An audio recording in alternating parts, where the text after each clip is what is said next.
everyone please join me in Gasho? Namo Amida Butsu, Namo Amida Butsu, Namo Amida Butsu. Once again, welcome everyone to our CB Sofa series. Today we've asked the Kai Kyoshi from the Northwest Ministers Association to present some of the basic parts of the services we're accustomed to in our Buddhist churches of America, Buddhist temples of Canada, and Honpa Honganji Mission of Hawaii. The ministers are Rinban Katsuya Kusunoki of the Seattle Betsuin, Reverend Yuki Sugahara of the Oregon Buddhist Temple, Reverend Tadao Koyama of the Tacoma Buddhist Temple, and myself, Reverend Jerry Hirano from the Idaho Oregon Buddhist Temple. We're fortunate in the Northwest District to have a good variety of ministers from the United States and Japan, young and old. And until recently, Reverend Dr. Takashi Miyagi was also a part of our group. And so we even had a certified Jodo Shinshu scholar. However, he's now at SACBC and the Institute of Buddhist Study, but we do miss him in our district. Besides, before Kai Kyoshi, the Northwest District has many ministers, assistants, who assist us for Kai Kyoshi in managing the 7 temples of the Northwest District, which is Seattle, Oregon, Idaho, Oregon, Spokane, Yakima, and White River. So we want to thank our district temples for allowing us to help with the many BCA activities we each also work on. So enough with the Northwest District Service announcement. Today's seminar will be broken into 4 parts: a basic history of how our current temples have developed, which I will speak on. And my only qualification is that I'm the old guy in the group and grew up in our BCA temples. Reverend Sugahara will then speak on music in our services. Reverend Sugahara was a professional musician before becoming a Buddhist priest, and includes his own music in some of the services at his temple. We'll end with Reverend Kusunoki and Koyama speaking on the basics of the chanting and ritual we use in our BCA temples. Both Reverend Kusunoki and Koyama are certified as Jodo Shinshu Hongajiha ritual teachers. So thank you, senseis, for your participation and for those of you who are watching. At the end, we'll close it up and then open it up for questions and answers. So let me begin. With the immigration of Japanese to America and Hawaii at the onset of the Meiji era, which was 1868 to 1912, these Japanese immigrants, who were 99% Buddhist, requested the Jodo Shinshu Honganjihan Kyoto, Japan, to send priests. In many instances, the migration of Buddhism was prompted by the need for funerals and memorial service for these Issei pioneer. These services were very Japanese in language and structure, with a presentation of Buddhist names, chanting of sutras, and Dharma talks of some type. Our Honganji services are somewhat based on Shandao's 5 primary practices in Pure Land Buddhism from his commentary on the Contemplation Sutra, but Reverend Kusunoki will speak more on that. However, as these original immigrants began to have families, the services began to change. Contrary to what many of us think or had imagined, the original Kai Kyoshi were coming to America not only to serve the Japanese community already here, but with the intent to propagate Buddhism to non-Japanese. These first Kai Kyoshi were the intellectual elite in Japan who were familiar with English. In teaching the non-Japanese, the emphasis from the beginning had been on general Buddhist philosophy rather than Jodo Shinshu. The first English periodical was called Light of the Dharma. It's published by the North American Buddhist Mission, which was the original name for BCA. This was edited by Reverend Kakuryo Nishijima. This title was in reference to the book by Sir Edwin Arnold, Light of Asia, which was a narrative poem describing the life and teachings of Siddhartha Gautama. As a side note, to get more detailed information on most of the things I'm speaking about, please read the books by Reverend Dr. Duncan Williams. Most of this information comes from his books American Sutra, and Issei Buddhism in America. It was stated that the mission of the English publication Light of the Dharma was to make known the Dharma as the universal law of nature. This work was written in English and for a non-Japanese audience. Most of the Japanese members could not have been able to read it anyway.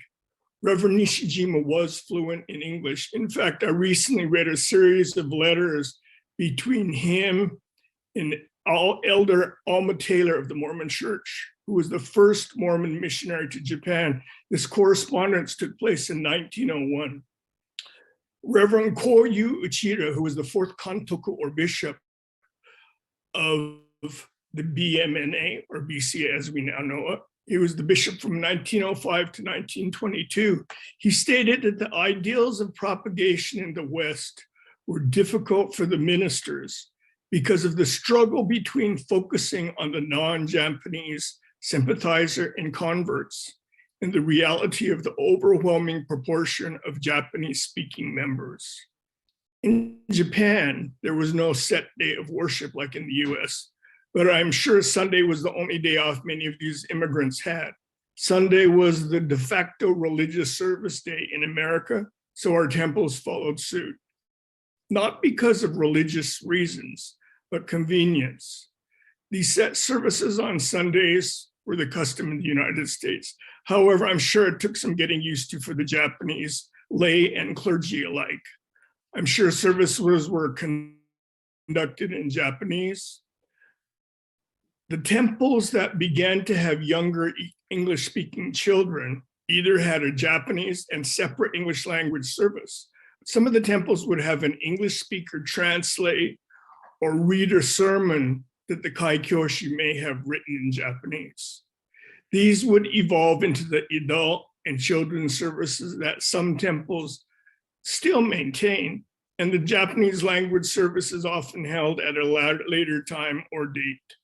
I think it's interesting that in 1903, the well-known Buddhist scholar D.T. Suzuki wrote to his sponsor and friend Paul Karras after he visited the Honganji headquarters in San Francisco. He wrote to Paul Karras, "Unfortunately, they are all very poor. And as I understand, the headquarters in Japan advises them to cut short their expenses as low as possible. There are many things that should be done in connection with missionary work, but they are all left undone." He also commented that he had heard some complaints among the American Buddhists. Suzuki wrote that the Kaikyoshi, in regards to their countrymen in San Francisco, did not really interest him much, and that their Buddhist missionary work among Euro-Americans struck him as a failure, although their work among the Japanese may be all right.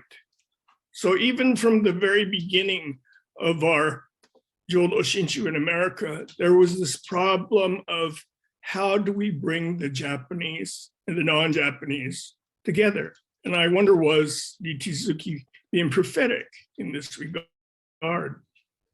The biggest shock to the propagation effort in the US was, of course, World War II. After Pearl Harbor and World War broke out between the US and Japan, the temples were all under very close scrutiny. All the Japanese Buddhist priests and most of the Japanese leaders had been rounded up by the FBI and placed in special interrogation camps. There were a few Nisei priests that were not rounded up by the FBI, but they were placed in the general population concentration camps, such as Topaz. Reverend Kendio Kumata, American-born, became the de facto head of the Buddhist Mission of North America. And it was in the Topaz concentration camp in 1945. The name of our organization was officially changed from Buddhist Mission of North America to the Buddhist Churches of America. Amid this feeling of fear and desperation among most of the Japanese Americans in the camps, with the leadership of their organization decimated by being separated and imprisoned separately, These mostly teenage Nisei, began to change many things within our temples. Besides the name, the leadership began to shift from the first generation Issei to the second generation Nisei. Once the Japanese were released by 1946 and began returning to their homes, they set their temples back up. Weary of this intense discrimination they had experienced during World War II, they began to make their Buddhist temples as American as possible. Activities, Dharma talks, and service became Japanese English and Japanese speaking to a certain extent. But English songs began to proliferate in the services. And at some temples, especially those in Hawaii, some of the sutra chanting was attempted to be done in English.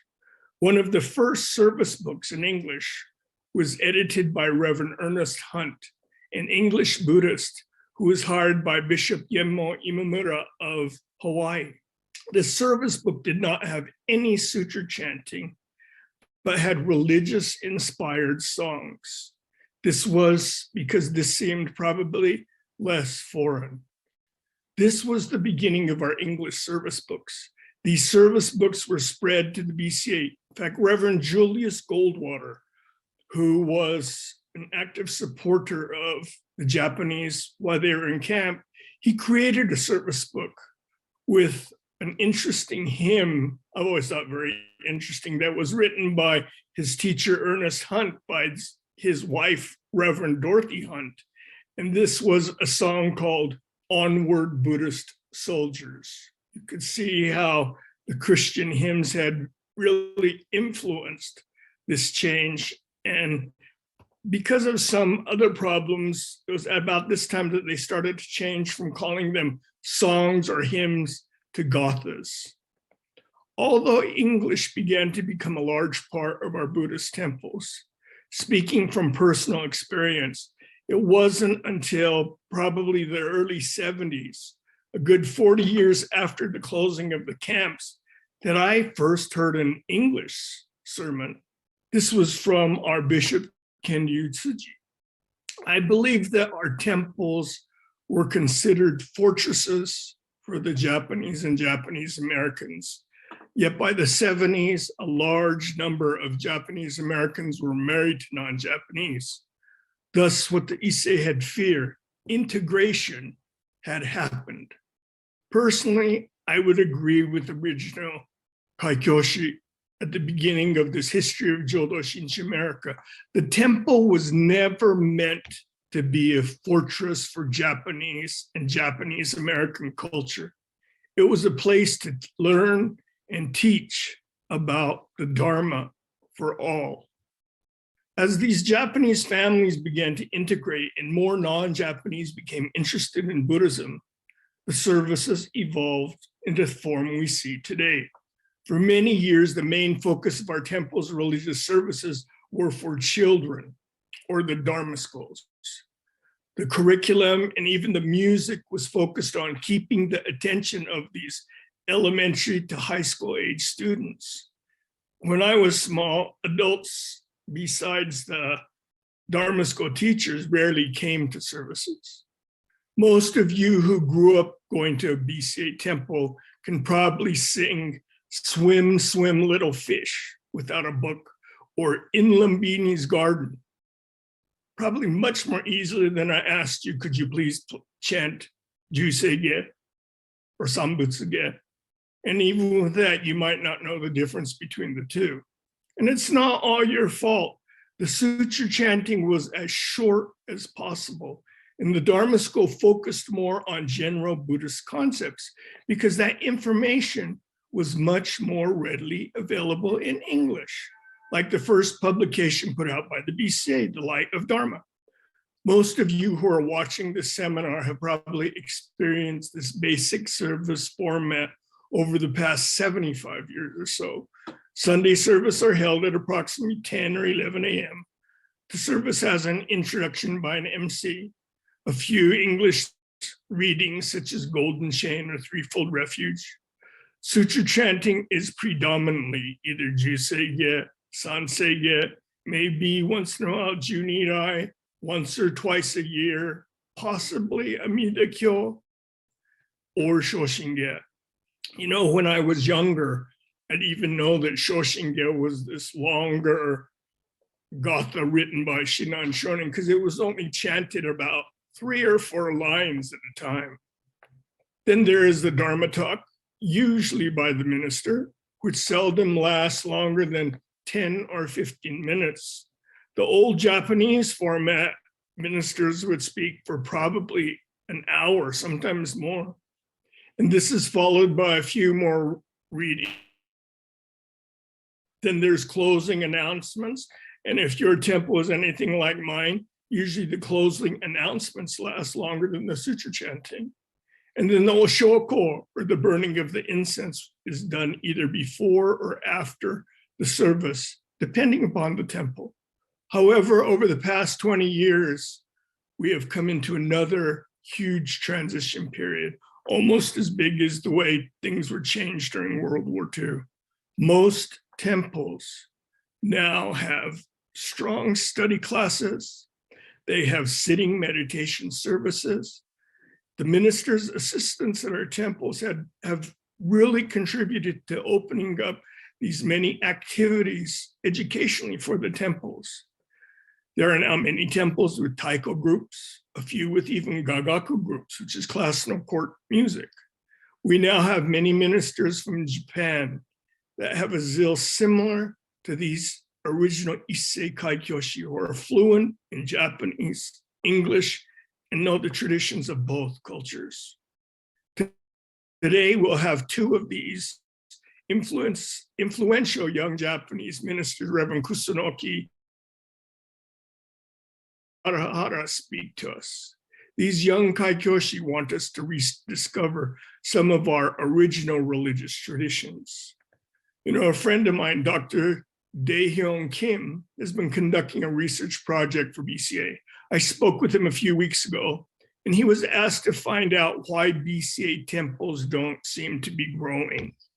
He said that he found a big gap with some of the younger Japanese American members wanting the temples to return to the fortress mentality of the 40s.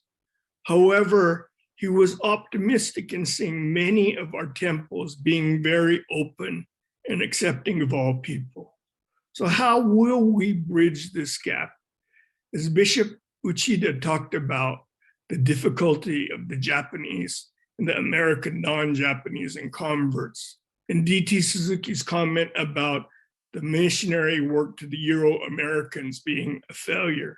Most of us Japanese Americans may have more knowledge of Euro-American culture than Japanese, but what will the next 10 years bring us?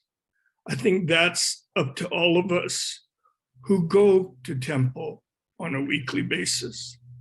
So at this time, I would like to turn the focus to Reverend Yuki Sugahara of the Oregon Buddhist Temple.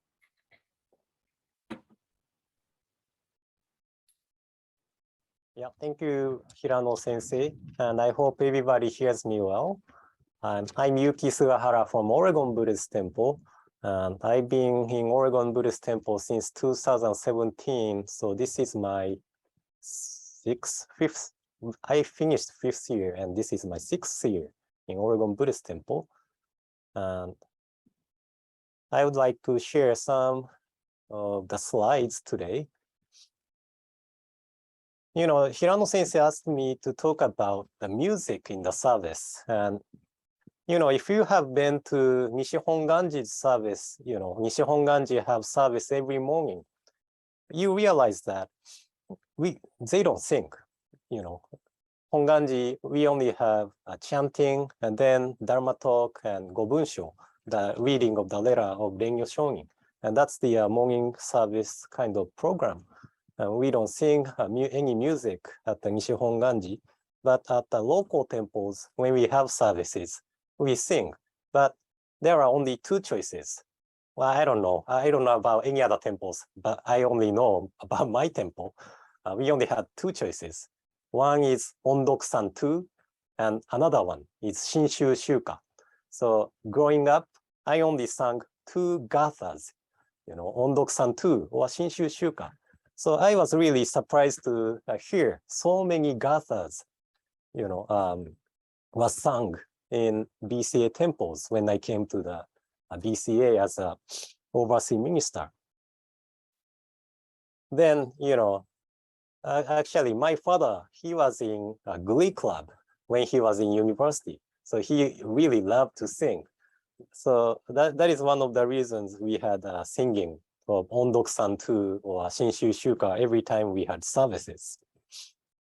But anyway, I like to start from kind of the history of Buddhism, and then how music was involved in the services. But Buddhism came into Japan around Prince Shotoku's time. He was the prince of Japan around 6th and 7th century.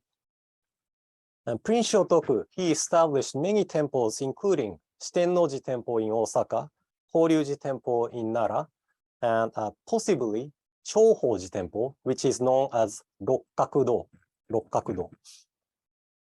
And actually, this is nothing to do with today's topic, but since I'm talking about Prince Shotoku, I really wanted to share this. But Amida Buddha have two attendants. That is Bodhisattva Avalokiteshvara and Bodhisattva Mahastamaprapta. And this is taught in the Raja Sutra or the Contemplation Sutra. And this is Amida Triad. This is a picture of Amida Triad from Sanzen in Kyoto. And usually, Avalokiteshvara have a transformed Buddha on crown. Avalokiteshvara is the Bodhisattva on right side of Amida Buddha. And Mahastamaprapta have water vase or on crown or holding the water vase. So it is usually not so difficult to distinguish them. And it is always Avalokiteshvara on right and Mahastamaprapta on left. So, if you go to see the Japanese temple, it's easy to find out which is Avalokiteshvara and which is Mahastamaprapta. Then, when I visited Sanzen temple, I realized this Avalokiteshvara doesn't have a transformed Buddha on the crown. So I asked a monk who was explaining about the statues at Sanzen temple. Then he said, it's been missing since 50 years ago. So I told him, maybe the Buddha, transformed Buddha, is on journey to save beings. And the transformed Buddha is coming back when the Buddha finished the journey. So he didn't say anything, but if you go to Sanzen temple next time, and the monk explains like, oh, transformed Buddha is on journey right now to save all beings, then he stole my line. So you can say, oh, you stole Reverend Sugahara's line. But anyway, so we only have Amida Buddha's statue at the temple, Jodo Shinshu temple. But when we think about the placement of the scrolls, who do we have on left and right side of altar area? Actually, not all the temples have scrolls. So I cannot say, everybody have it, but we have the 7 Pyalan Master scroll on left and Prince Shotoku on right. So Prince Shotoku was believed as the manifestation of Bodhisattva Avalokiteshvara. It was really popular to visit Rokkakudo around Shinran Shonin's time to receive guidance from Prince Shotoku. And Honen Shonin, the teacher of Shinran Shonin, was considered as the manifestation of Bodhisattva Mahastamaprapta. So Shinran Shonin said, Mahastamaprapta is the original state of Honen Shonin. So even though we don't have statues of Avalokiteshvara and Mahastamaprapta at the temple, we actually have Amida Triad in our Onaijin. And this is not Honganji's official understanding. But when I thought about it, when I figured out, I thought it is interesting. So I'm sharing it right now. But anyway, so in China, dominant religion was Confucianism. And I'm not a specialist of Confucianism, but they emphasize the importance of music as well as etiquette. And I read it in somewhere that Confucianism understand the music is express the mind of the people. The music express the mind of the people. So if the music is not good, politics is not good. If the music is good, then the politics is good. So the music was really important for Chinese people and Chinese culture. And when Buddhism came into China from India, I assume the Buddhism had influence from Confucianism and started to use music in the services too. Then, as I mentioned, Buddhism officially came into Japan in 538 or 552. And Prince Shotoku was the one who tried to rule the country with harmony through Buddhism teachings. And in one of the biography of Prince Shotoku titled Shotoku Taishi Denryaku, it said, Prince ordered 三方を供養するに、もろもろの万の学を用いよ。To worship the three treasures, utilize various foreign music or musical instrument. So I could say that the Prince Shotoku is the first person who brought in the music to Buddhism in Japan. And he's saying, utilize various foreign music or musical instruments to worship the three treasures. Then time passed to Kamakura period, the 13th century. Our founder Shinran Shonin used the modern style of singing of his time called imayo. And he created so many wasans using imayo. And imayo is a style of singing with the 4 sets of 7/5 syllables. And imayo means modern style, modern style. So, thinking about Shinran Shonin's time and present time, maybe it was like a BTS or something, Then this is one of the wasan from Jodo Wasan. 小風宝珠を吹くときは、5つの音樹をいだしつつ、九章はして次年なり、正常君を来すべしと。Fear wind blow in the jewel trees, producing the 5 tones of the scale. As those sounds are harmonious and spontaneous, pay homage to Amida, the one imbued with purity. And some people say that Shinran Shonin must have the knowledge of music because the, Q and Sho, which is highlighted with the red, this is the name of the musical notes, and Q and Sho, these actually creates discord if we play it together.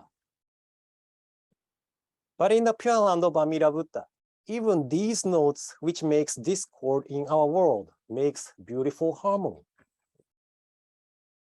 So even though this wasan is based on the Raja Sutra, the sutra itself does not mention the musical notes of Q and Sho in the sutra. So Shinran Shonin probably had the musical knowledge, and he positively used imayo to compose over 500 wasans. And then again, time passed to Meiji period. This is late 19th and early 20th century. This is when Bukkyo Sanka, gathas, were started to compose. And I didn't know this, but there is a cantata tangisho.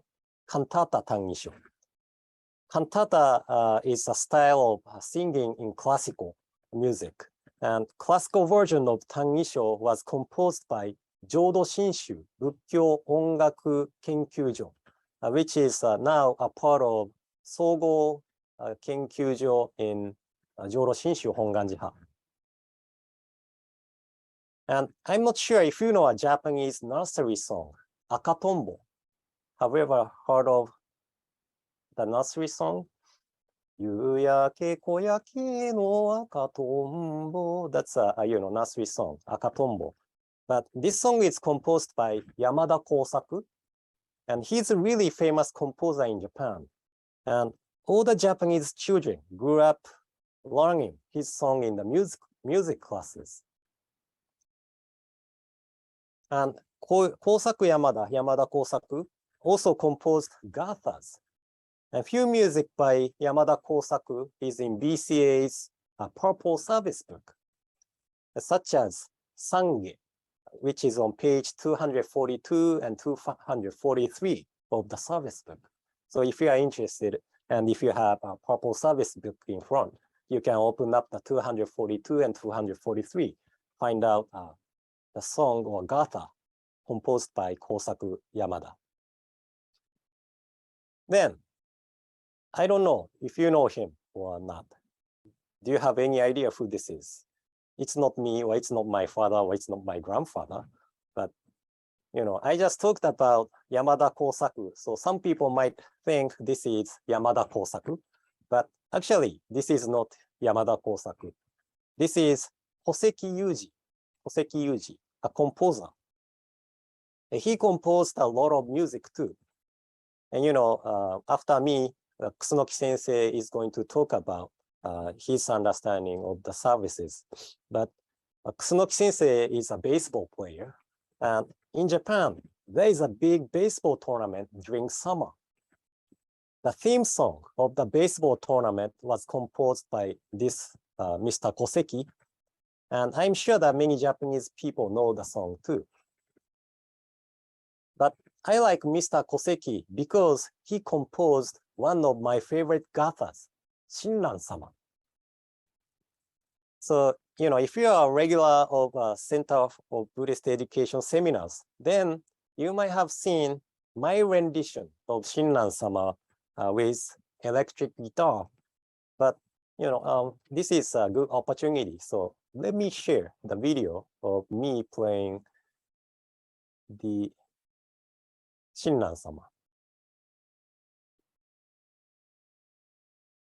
Hold on.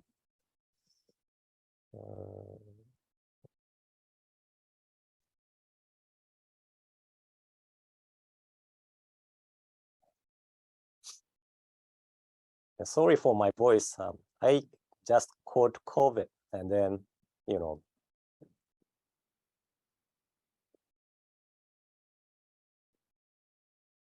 I have kind of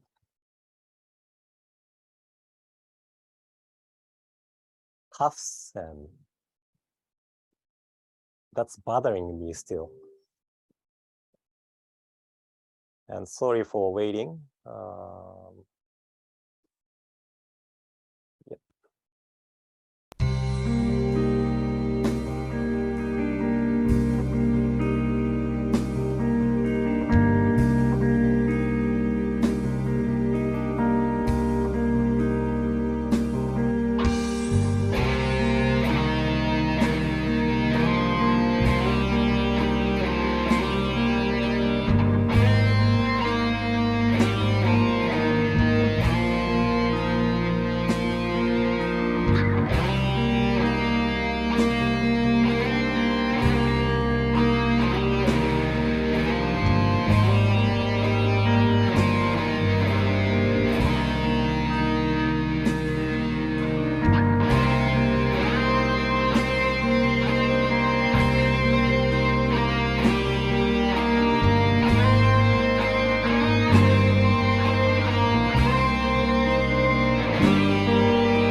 So it was my rendition of Shinran-sama.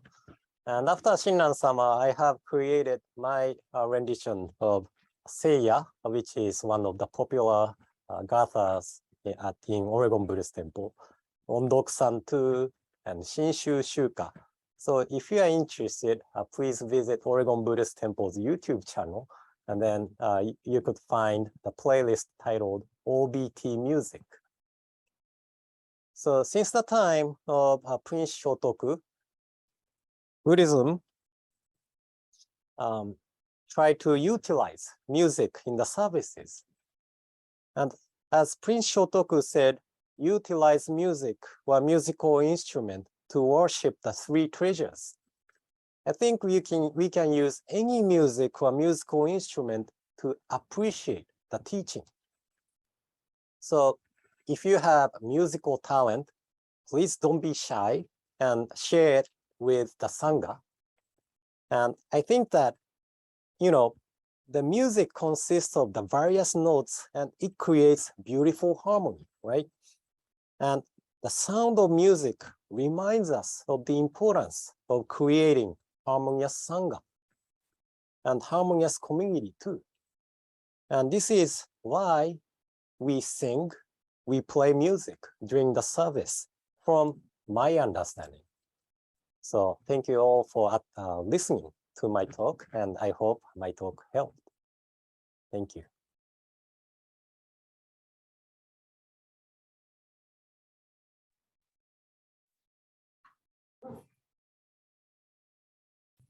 Thank you, Sugahara Sensei. I know it must be hard with COVID to even talk. So now we'll go on to the section with Reverend Kusunoki, please.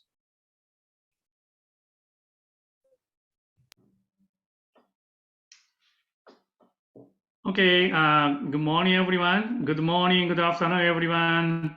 Can you hear me okay? Okay. Let's see. Full screen. Okay. Okay, my name is Reverend Katsuya Kusunoki. I'm the resident minister Rinban of Seattle Betsuin Buddhist Temple. I'm here almost, I was assigned to Seattle Northwest District, Seattle Betsuin Buddhist Temple, almost at the same time as Reverend Sugahara was assigned to Oregon Buddhist Temple, only 2 months different. Then we came from the same district, Northern District in California. So almost entire of my career as a Buddhist minister in BCA, I'm with Sugahara Sensei. I really appreciate Sugahara Sensei's wonderful presentation today. I think he should make a music CD or something that we can sell, million seller. He can be the million seller of his music record. So this morning, I'd like to talk about the ritual and sutra chanting of Jodo Shinshu. Let me share my screen. Let's see.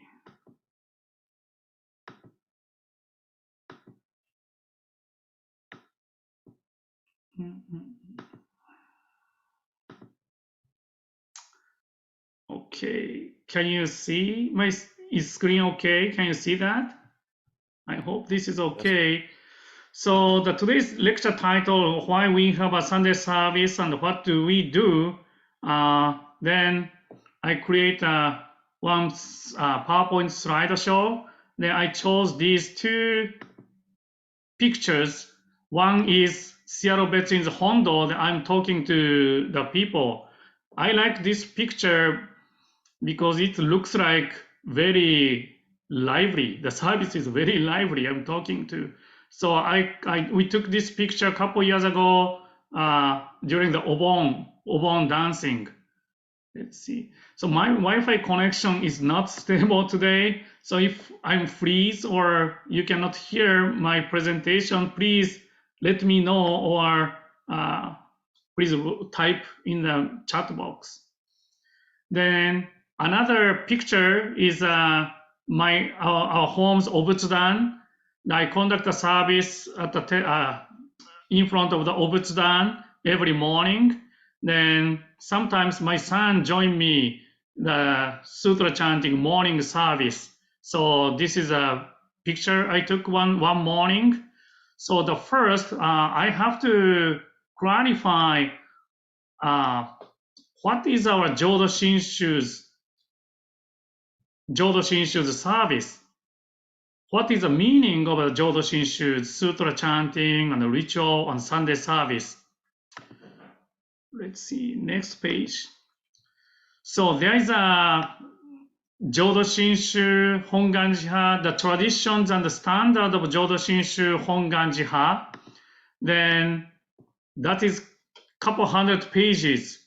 So our committee and myself are trying to translate entire book into English. We are working on maybe more than 10 years now. Then hopefully sometime next year,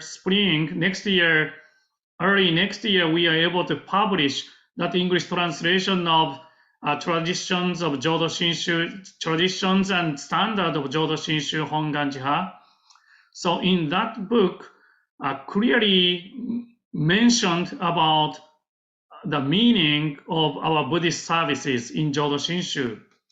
So it says, so Buddhist religious services are opportunities to bow in worship and pay all respect to the Buddha and seven masters, read aloud the sutras and scriptures, and praise the virtue of Amida Buddha, expressing with utmost sincerity of our feelings of indebtedness and gratitude. So this is the definition of Jodo Shinshu, our sect of Buddhism, Shin Buddhist service. Bow in worship and pay our respect to the Amida Buddha, seven masters, then read aloud the sutra, chant the sutra, and praise the virtue of Amida Buddha, and expressing with utmost sincerity of our feelings of indebtedness and gratitude. So this is please have, this is a basic understanding of Jodo Shinshu Honganji-ha's service. So please have this in your mind. Then of course, we are following these teachings, these definitions from our, not only Jodo Shinshu, Jodo Shinshu created on our own. So this came from the Pure Land Masters. So let me introduce, okay, next page. So all the Pure Land ritual, all the Pure Land traditions is based upon Master Shantao's understanding. Master Shantao is the one, I should say Master Shantao is the one who make a standard or format of Pure Land ritual. So this is his writings, the hymns of the Pure Land ritual. Then in these writings, there was a section of the five right practice in the Pure Land way. So the first one, the chanting sutra. Chanting sutra is one of the five right practice. The second is a meditation, kanzatsu, meditation, contemplation on Amida Buddha and his land. The first one is the sutra chanting, dokuju, the chanting of the three Pure Land Sutra. The second one is a meditation, contemplation on Amida Buddha and his land. So number three is a worshipping Amida Buddha, Raihai, worshipping Amida Buddha. Then number four is a reciting the Nembutsu, Shomyo, reciting the Nembutsu. Then number five is a praising and making offering to Amida, Sandan Kuyo. So chanting sutra, contemplation, worshipping, reciting the name, and praising and making offering to Amida Buddha. These are, Master Shantao says, the five right practice. So we are following this understanding, this format. Then number four, reciting the Nembutsu is the certain assuring the act. So this is this is among these five, the most important practice, reciting the Nembutsu, Namo Amida Butsu. Then number 1, 2, 3, and 5 are auxiliary act. So reciting the Nembutsu followed by those sutra chanting, meditation, and worshipping Amida Buddha, and praising and making offering to Amida.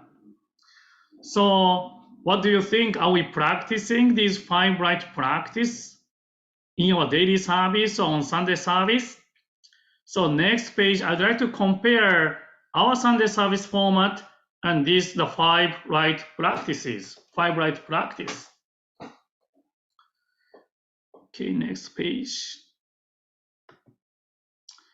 So in our Sunday service, we chant Juseige, Sambutsuge, Amida Kyo, and Shoshinge. This is the sutra chanting, right? Sutra chanting. Of course, chanting the sutra. So Juseige, Sambutsuge is from the larger sutra. Then Amida Kyo is also, of course, this is a smaller sutra. Then Shoshinge, chanting of Shoshinge. Shoshinge is not actually the sutra. It is a writing from the Shinran Shonin. However, this is, we can expand the meaning of the sutra chanting. This is Shinran Shonin's appreciation of the larger sutra and 7 masters. So I think we can include the chanting of Shoshinge also the part of the sutra chanting of the sutra. Then second one is a meditation and contemplation. So in Jodo Shinshu tradition, we don't have a meditation, the contemplation of the Amida Buddha, but I think, we all sitting the Hondo in front of the altar, we are facing to Amida Buddha's image of the Amida Buddha. We are all facing to Amida Buddha, then sitting. So this is part of contemplation and meditation. So during the sutra chanting, we are facing to Amida Buddha's statue. Then the Naijin altar is a represent of Amida Buddha's Pure Land. So when I think about the contemplation and the visualization, so attending the Sunday service at the temple or conducting the service at home in front of the Obutsudan, so this is the part of meditation and contemplation in our tradition. Then number 3 is worshiping Amida Buddha. So in our tradition, we do the practice Gassho, Raihai, and Oshoko, offering incense. So this is the worshiping Amida Buddha. Then also, when we enter the temple and when we enter the Hondo, we bow. We do the small bow. So using these ritual, we are worshiping to Amida Buddha. So practicing Gassho Raihai and Oshoko, and then offering incense, this is part of worshiping Amida Buddha. Then the next one is the reciting the Nembutsu. Of course, when we chant the sutra, when we do Gassho Raihai, we recite Namo Amida Butsu, Namo Amida Butsu. After we listen to our sensei's, minister's Dharma message, we also recite Namo Amida Butsu, Namo Amida Butsu, Namo Amida Butsu. We recite Namo Amida Butsu all the time. So this is, we are following Master Shantao's the 5 right practices. So the last one is making offering. Number 5 is a praising and making offering to Amida Buddha, the Sandan and Kuyo. So making offerings and set adornments properly in the Naijin, like, setting the candle, flower, incense, we offer this Naijin setup properly. That is one of the offerings, praising the Amida Buddha. Then listen to the Buddha Dharma, listen to the Dharma message, or to me, as a minister, delivering the Dharma message, also one way to express our offering to Amida Buddha. We are praising the Amida Buddha's virtue, Amida Buddha's teaching. Then, Sugahara Sensei introduced Shinran Sama. So singing the Gata also one of the way to praise Amida Buddha's guidance, Amida Buddha's teaching. Then probably after Sunday service, some temple is maybe having the Dharma discussion. We are exchanging our appreciation of the Buddha Dharma. So this is also one way to praise Amida Buddha's teaching. Then if we expand this understanding of praising, offering to Amida Buddha, so practicing dana, helping other people, once we receive the teaching, then how we can use this teaching in our daily life. So helping other people, making a donation to the temple. So practicing dana also, I would say this is coming from the praising and appreciating the offering to the Amida Buddha. So actually in our Sunday service, we are following the format Master Shantao's 5 right practice. So this is my appreciation of the Master Shantao's 5 right practice: chanting sutra, contemplating Amida Buddha, worshipping Amida Buddha, reciting the Nembutsu, praising and making offering to Amida Buddha. So please remember, if you can, please remember these 5 right practice. Then you can compare your temple's, local temple's Sunday service program and this Master Shandao's 5 right practice. So I think your local temple's Sunday service format is following this Master Shandao's the 5 right practice. So then, based on these understanding,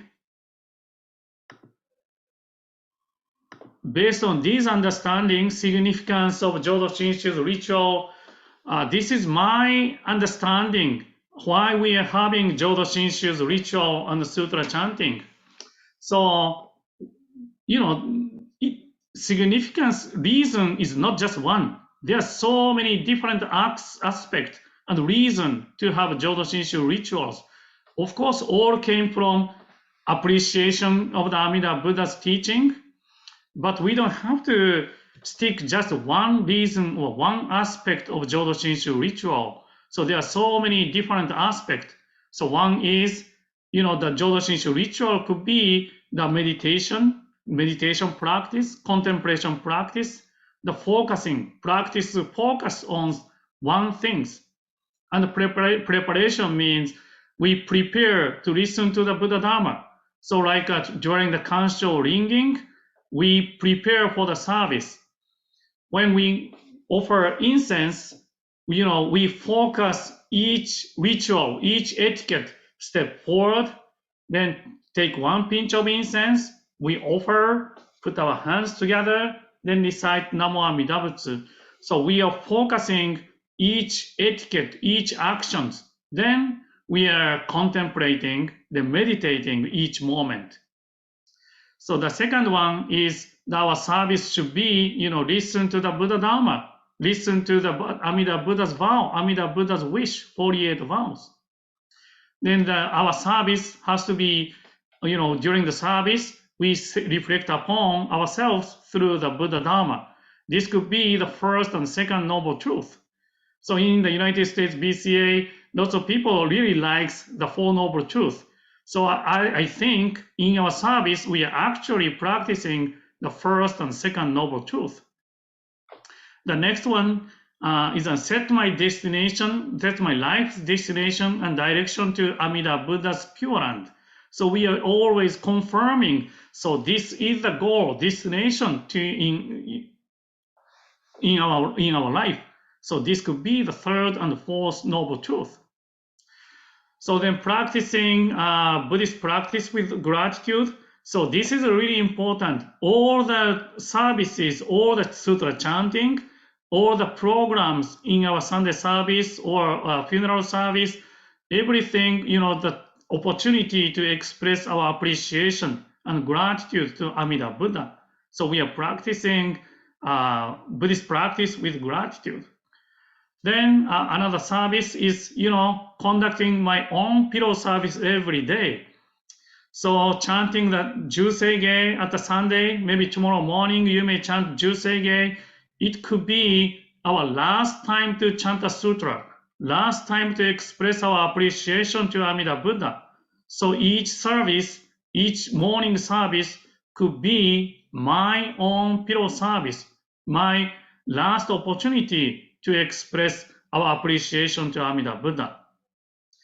Then the conducting the memorial service for our loved one. So each service could be our service for our loved one. So this afternoon I have one funeral service. Then yesterday I conducted one memorial service. So each service could be the memorial service for our loved one. So whenever I go to the temple every morning, I go to visit the Nokotsudo, the place where the urns are stored. So I go there to conduct the service, short service, because every day could be someone's memorial day. So I go there and conduct a service. So the next one is conducting the Eitaikyo perpetual service every day. So every morning, every service could be the opportunity to passing the teachings to the next generations. So in our Buddhist history, first couple hundred years, Buddhist monks, Buddhist practitioners, they are chanting the sutra. There's no written format of the sutra. So they chant the sutra every day. Then, try to make sure, the sutra could be passing down to the next generations. That's continuous couple hundred years. We are still following that traditions. We don't, one tradition we are following is when we go to the Tokudo ordination, we have to memorize the Shoshinge. We have to memorize. The ministers and monks memorize the teaching of Shakyamuni Buddha, the teachings of our masters, then make sure we are passing to the next generations.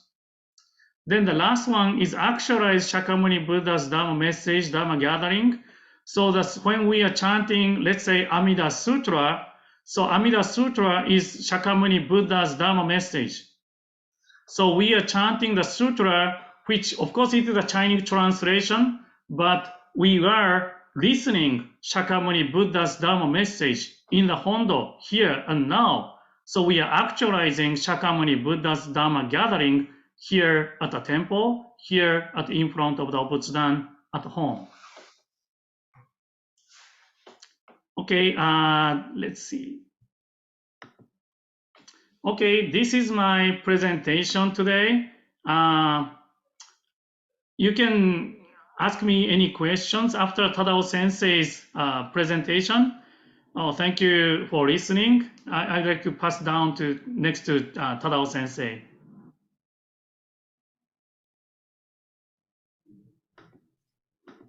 Thank you very much, Kusunoki Sensei. Wonderful, wonderful talk. And thank you to Sugahara Sensei as well for wonderful presentation. And of course, I'm always moved by Sugahara Sensei's guitar playing and bass guitar playing. So thank you all very much for attending this lecture. My name is Reverend Tadao Koyama of the Tacoma Buddhist Temple. And it's an honor and a privilege to be amongst you all virtually today. I'm going to go ahead and share my screen as well to talk about the presentation that I will have here. Okay. Oh, I'm going to hide floating materials. And start from the So as Kusunoki Sensei was talking about, he actually mentioned Master Shan Dao. And our chanting, comes from the historical traditions of the Pure Land School. I'd like to take this opportunity to thank Master Shan Dao for giving us sort of a guideline and a manual, in a sense, on how to, follow the Pure Land way. And this isn't to say that the previous of the seven masters like Nagarjuna and Vasubandhu and Tanluan and Doshaku, right? Or Daochuo, that they didn't do their own particular practices or had a ritual that they followed. But I think it's safe to say that for many of us, even in the modern age today, have a lot to thank Master Shan Dao for in terms of the types of services that we do and the rituals that we do, and even the service format. There's another individual as well, but we'll get to that in just a second here. So there are some points I'd like to consider in terms of our services, how we chant, and especially, when thinking about, when we think about having newcomers come to the temple and they observe a service, right?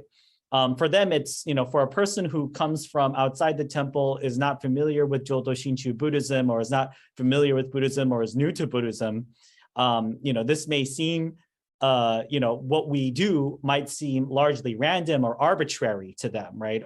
And again, right, it's not that they don't see a service order or a format, but it's also, it's also completely new to them as well.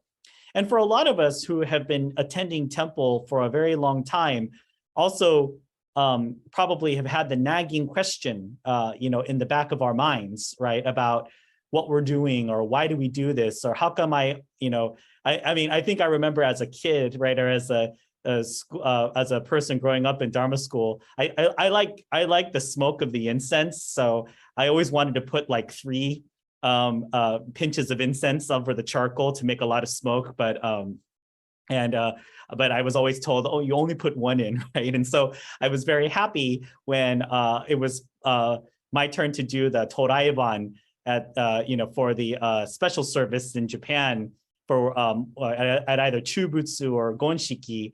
And when you do Toraiban, when you ascend onto that special seat that you saw at Reverend Sugahara's temple, you put 2 pinches of incense. So anyways, these are just some of the things that we sometimes think about. But I think one of the first things I really want us to realize at some points to consider are the fact that our chants and our rituals were not born in a vacuum, okay? So the way that we do our chants, the way that we do our rituals, and as you've heard in this previous presentation, by thanks to Reverend Hirano Sensei, this evolved throughout probably decades, even if not like a century's worth of history in the Buddhist churches of America. And Japan is still continuing to evolve the way that they do services as well. Little things here and there. But anyways, the other thing too, right?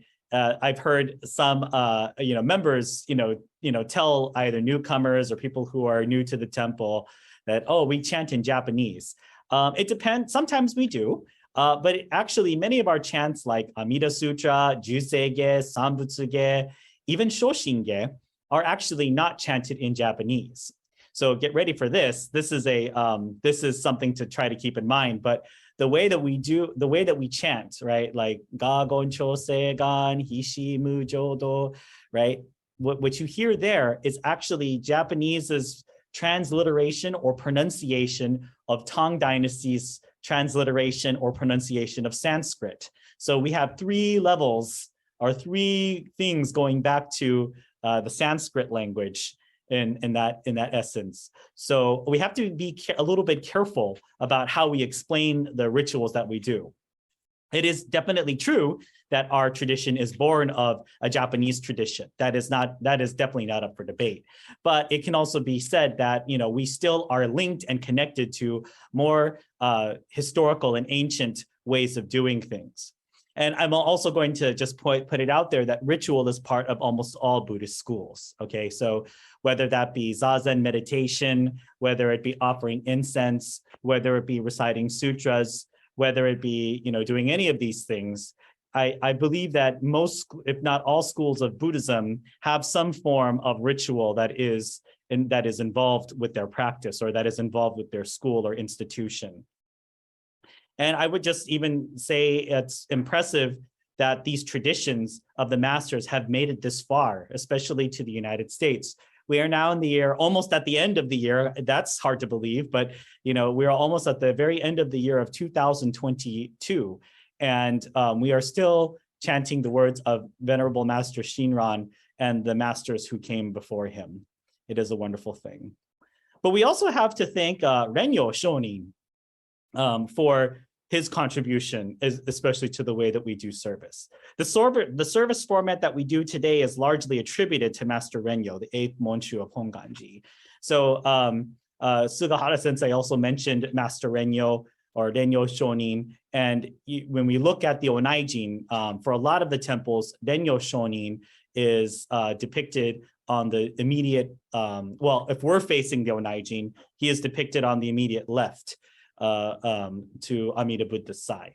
So, that he is the 8th Monshu of our school of Jodo Shinshu Honganji Ha. And it is largely believed, or it's been attributed to him, that he is the one who sort of made the service format that we are all familiar with today, especially the chanting, when it comes to chanting the Shoshin Nembutsuge. Though not often chanted in the BCA, it's chanted almost every day at Nishi Honganji. And to the right is a picture of what's called the Shohon Wasan, which is what every Jodo Shinshu priest must have in order to become ordained, and you have to keep holding on to that, and we have to continue using that. And we are encouraged as priests and lay people as well to use this book when we chant the Shoshin Nembutsuge at Nishi Honganji. This is actually a picture of my wife, Reverend Cindy Yasaki's Shohon Wasan. I didn't want to take a picture of mine because mine is all beat up, and it's not, that's actually not necessarily a bad thing. It's not that I've been disrespectful with the book. It's just that I've been using it and taking it in and out of my robe so many times that it has some noticeable wear. So maybe I should have used that picture, but I wanted you to see the book a little bit more clearly. But let's actually also talk about, and for my presentation, I wanted to get a little bit more practical in terms of having some audience participation. So the chant of Sambujo, I am certain many of you are familiar with this chant. We do this chant almost for a lot of our special services. This chant is also done during funeral service as well. And this is when we call upon Amida Buddha, Shakyamuni Buddha, and the Buddhas of the 10 directions to enter this dojo and to joyfully scatter flowers, right? And so many of us are very familiar with this chant and sometimes the ritual that goes along with it. For some of your temples, or for some of the temples, right? When we chant Sambujo during the Sange Naku portion, we are encouraged to throw flowers in the air or drop flower petals, right? And it's fun and it's engaging, and it gets especially for the Dharma school students, it gets them involved. But some things, just looking at some of these notations, what you see here can actually be found in the BCA service book on page 25. And this is the chant of Sambujo. And again, right, Kusunoki Sensei talked about Master Shandao. And, we have so much to thank for him. And Master Shandao is the one who wrote the Sambujo. Now, what you also can see here, this is the Chinese characters of Sambujo. And you see all those cool little lines and little notations and little squigglies that are next to the characters.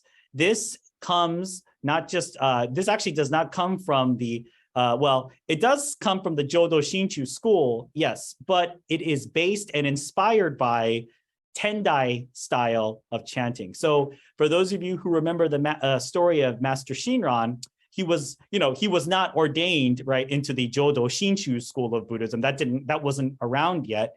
Master Shinran was ordained and inducted into the Tendai school of Buddhism. And I jokingly say, and Tendai, right, is one of the larger sects in Buddhism in Japan. And their home base or their head temple is Enryakuji, which is located on top of Mount Hiei. And you all know the story about Shinran Shonin going up to Mount Hiei and doing all these hard practices for 20 years, and then eventually coming off the mountain and meeting Master Honen. I jokingly talk with Kuwahara Sensei and Kusunoki Sensei and everyone else, especially when I'm in a presentation with them, when I talk about Tendai Buddhism. I personally loved going up to Mount Hiei and to the fields of Ohara in Japan to listen to the Tendai Shomyo that was up there because I'm just enthralled by it. It is so wonderful to listen to, for me at least. And I jokingly say that Kusunoki sensei and Kuwahara sensei and Sugahara sensei, all of my sensei who mentored me were a little bit worried that I might actually convert to Tendai Buddhism instead of staying in Jodo Shinchu. But Jodo Shinchu is the school for me. But again, right, we can see that this chanting comes from a very long tradition of what's called shomyo in Japanese Buddhist history. So I'm not just lecturing and just doing everything, just saying stuff. I'd like all of us to participate in chanting Sanbunjo. So we've all chanted this before, and especially the latter part of each line. But I'd like us all to try to chant together. Go ahead and keep yourselves on mute, because unfortunately, I really wish we could do this lecture and seminar in person, because we could hear each other and engage with each other and listen to the beautiful sound of this chant. But unfortunately, due to our technological constraints and the time difference, or the time, sort of the time gap, or the time delay, we will have to just do this with ourselves, but on mute.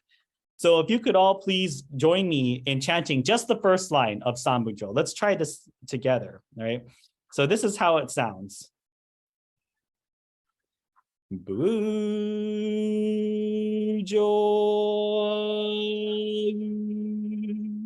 Nyorai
Oh, that was very nice.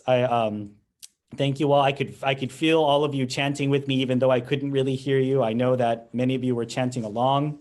And again, this is just a wonderful feeling to have when we all chant together as a Sangha.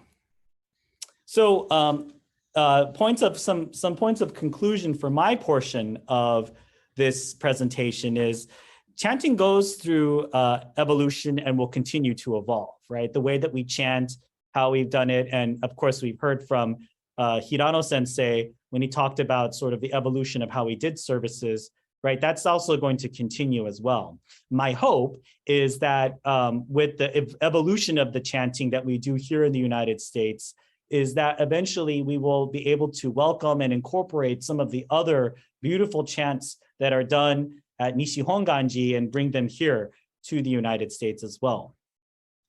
But another point to consider when we're chanting and when we do these rituals together is that it helps us realize that we are part of a greater picture. When all of us are chanting together and not just the minister on the Onaijin. And I understand, right? Because we're chanting in a language that we don't necessarily understand. Even if we read the English translation of what's being chanted, if we don't have a sensei who, if we don't have an explanation, right, of what's being chanted, why it's important, where does this fit in with our teaching, they could just be English words that don't make a lot of sense to us, especially if we haven't read the English translations of some of the sutras, or are taught in a sense of why this is important and where it goes within our teaching. But another thing to consider as well is asking why asking why is important. And this is the thing, right?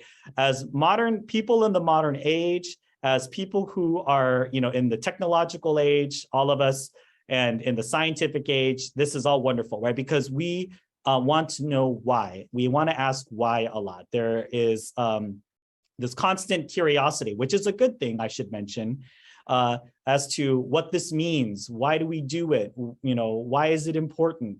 How come this and not that, right? We're always, lots of us are asking why. And I would say this is a really important mindset to have. But at the same time, we also have to allow ourselves to trust in the ritual itself at times as well. If we're always asking questions in our heads and always demanding answers or always asking why, we never take the moment to actually stop and sit still and just absorb the sutra, absorb the ritual, and then afterwards consider how we feel, right? It's something I think for a lot of us who have come to temple for a long time don't often do. I think sometimes is we sort of want to just get through the ritual part so we can listen to the Dharma talk, or we want to, we don't sometimes think of the importance of the rituals and the chanting that we do.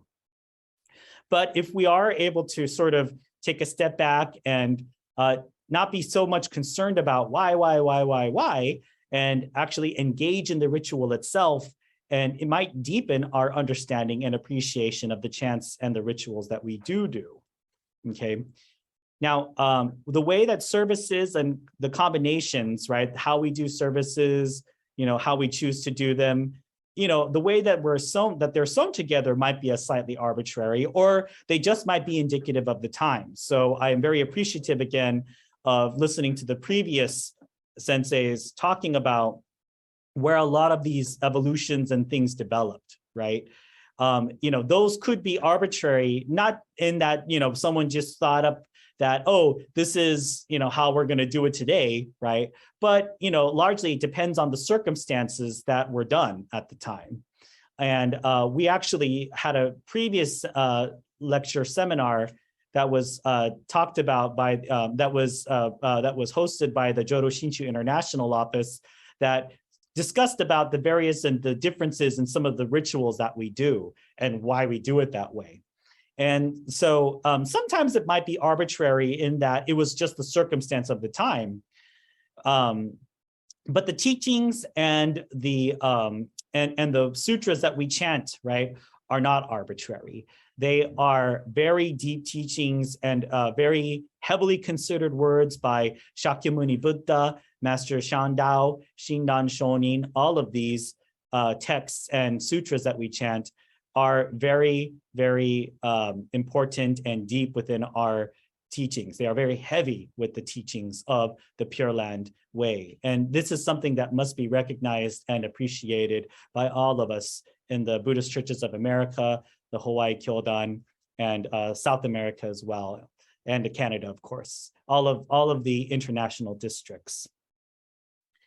Last but certainly not least, the BCA, I would like to just do a little bit of a promotion of the Buddhist Churches of America website. Many of the chanting and resources are available to you.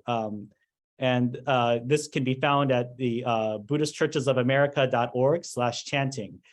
There's some wonderful audio files on that page where you can listen to how these sutras are chanted and how things are done. And again, this isn't to say that any of the senseis on this panel, expect you all to become professional level, chanters. But I think mostly what we're trying to do is help us awaken and deepen our appreciation of the sutras that we chant. That they're not just chanted absent-mindedly, right? They're not just chanted like, oh, I do this just because everybody else is doing this, right?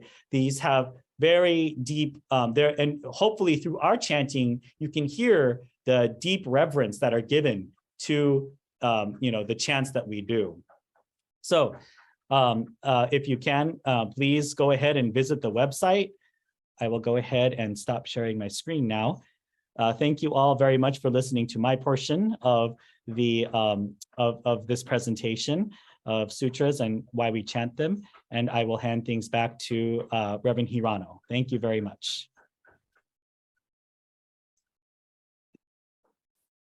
Thank you, everyone. I hope some of you got a better understanding of why we have certain things in our services in BCA. Okay, please join me in Gassho. Namo Amida Butsu. Namo Amida Butsu. Namo Amida Butsu. Thank you, everyone.